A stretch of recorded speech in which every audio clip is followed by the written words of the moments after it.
వస్తుంది, వెళ్ళి మీరు ఎగ్జామ్ రాయొచ్చు. సో అలా చేస్తే కనుక అది అకౌంట్స్లో కాబట్టి రేపు అన్న రోజు గవర్నమెంట్ జాబ్స్ కూడా మీకు సర్టిఫికెట్స్ అనేవి ఉపయోగపడుతుంది అనమాట. యాంగ్రీనెస్ ఉండకూడదు, ఫ్రెండ్లీ నేచర్ ఉండాలి.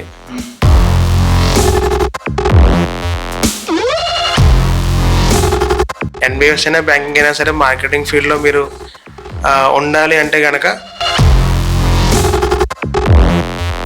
ఎగ్జిక్యూటివ్ గా చేసినప్పుడు స్ట్రగుల్స్ ఏమైనా ఫేస్ చేస్తారు? ఎందుకంటే ఇది కంప్లీట్ గా కొత్త డొమైన్. అవునవును.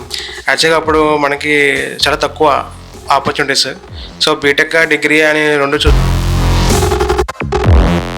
ఈ ఎగ్జిక్యూటివ్స్ కానీ లైక్ మేనేజర్స్ కానీ మనకి ఇందులో ఫీల్డ్ వర్క్ ఏమైనా ఉంటుందా?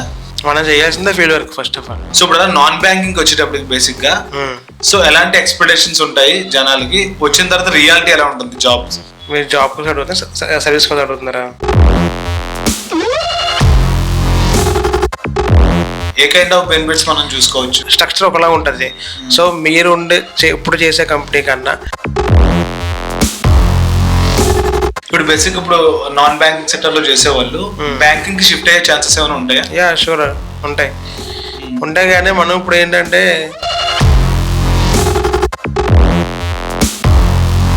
మనకి అట్లీస్ట్ టైం దొరుకుతుందా లైక్ గవర్నమెంట్ జాబ్స్ ప్రిపేర్ అవ్వడానికి? అలా జేఏఐబి సిఏఐబి ఉంటుంది.